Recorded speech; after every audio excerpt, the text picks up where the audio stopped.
नमस्कार, मैं सोनू ठाकुर अपने चैनल CST मंथन में आप लोगों का हार्दिक स्वागत करता हूं। कुछ दिनों के बाद आज फिर से उपस्थित हूं, कुछ नई जानकारियां, कुछ ऐसे चीज़ आप लोगों को बताने के लिए कि आपको जो ज़मीनी स्तर की जानकारी है वो मिल सके। तो वीडियो पे लास्ट तक बने रहिएगा। सबसे पहली आज की जो बात है वीडियो की, वो है डी गुकेश के बारे में। ये इसलिए भी बताना ज़रूरी है क्योंकि शतरंज का नया बादशाह अब एक इंडियन है। ये है डी गुकेश, जिनका पूरा नाम दोम्माराजू गुकेश है, जो तमिलनाडु से आते हैं। ये मात्र 18 साल के हैं। 3 हफ्ते की मशक्क़त के बाद 14 गेम्स हुए, जिसमें डी गुकेश ने बहुत अच्छा प्रदर्शन किया और ये विजेता बने। और इनके इनाम की राशि 11 करोड़ 30 लाख है। और 11 करोड़ 30 लाख में से कुछ टैक्स कटेंगे, उसमें लगभग 4 करोड़ से ज़्यादा कट जाएंगे। लेकिन एक खुशी की बात है कि तमिलनाडु सरकार ने डी गुकेश को 5 करोड़ अपनी तरफ से देने का ऐलान किया है। अब हम लोग देखते हैं एक ऐसी सच्चाई को जो न्यायपालिका का जो रूप है, न्यायपालिका में जो होता है, उसको बहुत सच्चाई से उजागर करता है। तो ये बात है अतुल सुभाष की। अतुल सुभाष एक AI इंजीनियर थे और उनकी शादी निकिता सिंघानिया से हुई थी।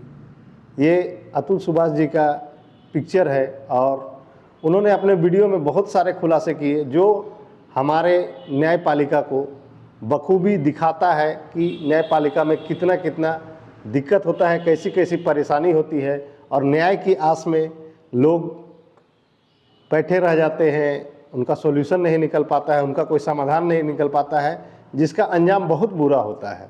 और आज ये चीज़ सहारा के निवेशकों के साथ भी हो रहा है। तो चलिए जानते हैं उनकी पूरी कहानी को।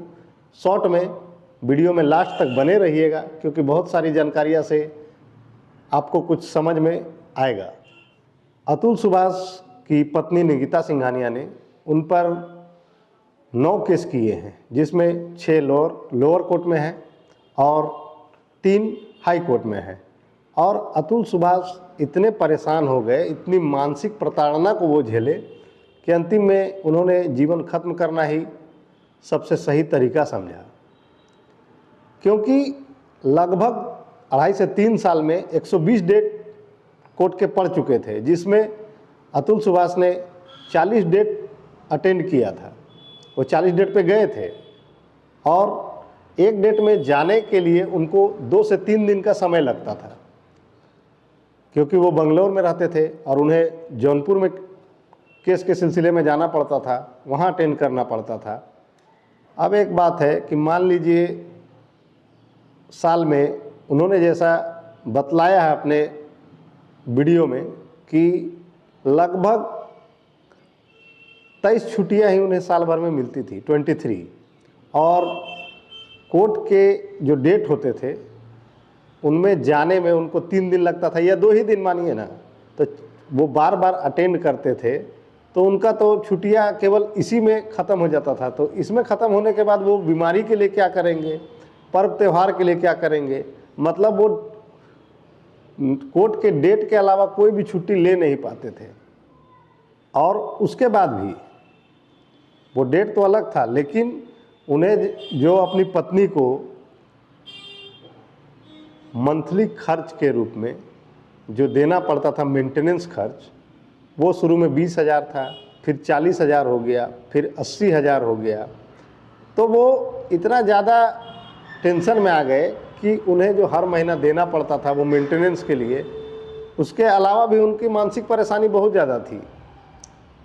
और सबसे चौंकाने वाला बात ये है कि उन्होंने अपने 10 इच्छाओं में से उन्होंने साफ साफ कहा है कि 10 इच्छा मेरे मरने के बाद है, कि ये मेरी आखिरी इच्छा है कि अगर मुझे न्याय मिल जाता है तो मेरी अस्थियों को गंगा में बहा देना लेकिन अगर न्याय नहीं मिलता है तो मेरी अस्थियों को कोर्ट के बाहर जो गटर होता है, नाला, उसमें बहा देना। सोचिए कि एक आदमी न्यायपालिका से कितना त्रस्त है कि आज वो ऐसी बातें कर रहे हैं कि दुनिया एक बार सोचने के लिए मजबूर हो जाए।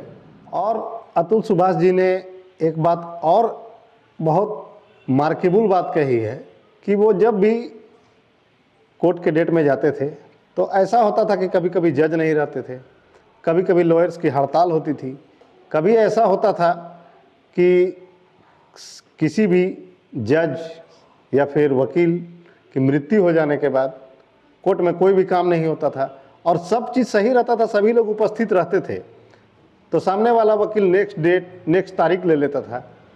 तो समझिए कि सिस्टम और न्याय प्रणाली कैसा था कि एक इंसान इतना मजबूर, इतना दुखी हो गया।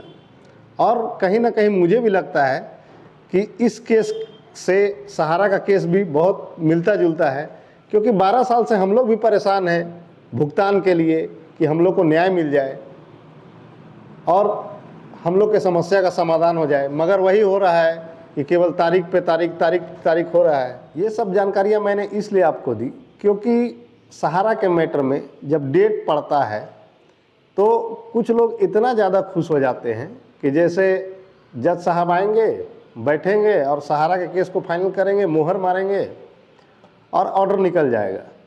लेकिन ऐसा नहीं है। न्यायपालिका में बहुत सारी कमियां भी हैं जो मैंने जो बताया उस वीडियो में आप लोगों को पता चल रहा होगा।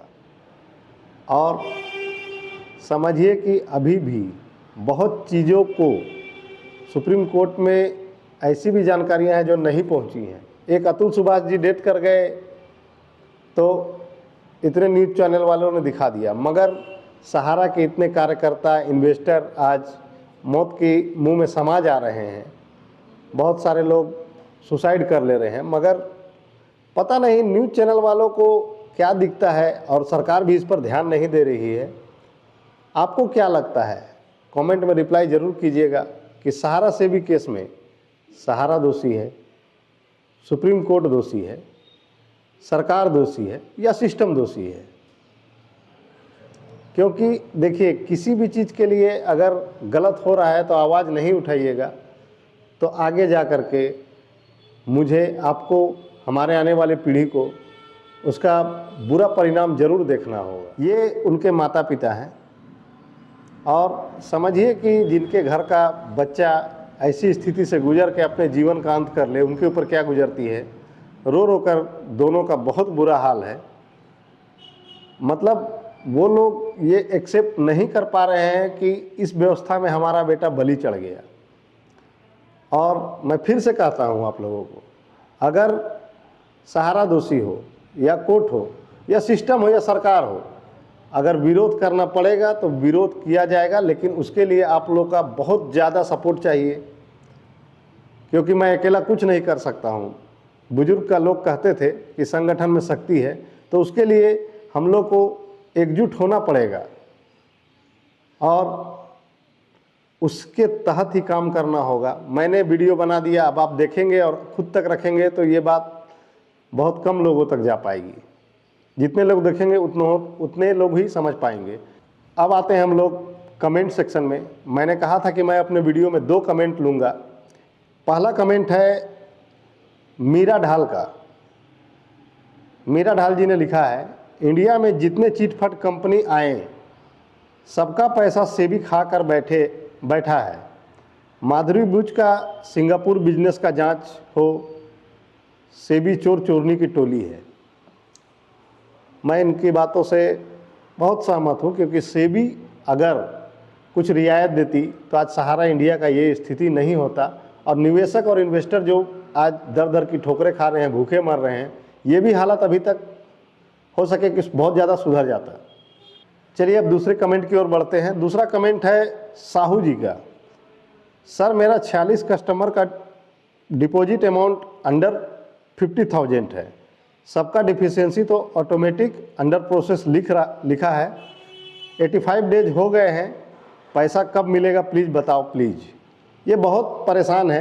तो देखिए सर, एक बात आपको बतला देता हूँ कि अंडर प्रोसेस जब पोर्टल में दिखा रहा है तो उसमें कुछ सुधार आप नहीं कर सकते हैं। वो अगर अंडर प्रोसेस दिखा रहा है तो मतलब आपके अकाउंट पे कोई भी डिफिशियंसी नहीं है, उसका पैसा आएगा, लेकिन डेट कोई नहीं बतला सकता है। ये सहकारिता मंत्रालय के ऊपर है कि आपका पैसा कब मिलेगा।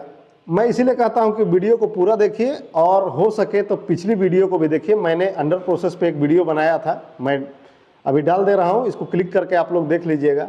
और वीडियो पे पुरानी भी बहुत सारी वीडियो हैं जिसमें डिफिशियंसी का कुछ सॉल्यूशन भी है। अगर आप लोगों के पास समय रहे तो उसको ज़रूर देखिएगा, हो सके आपकी समस्या का समाधान मिल जाए। चलिए अब नेक्स्ट वीडियो पे मिलते हैं। धन्यवाद। जय हिंद।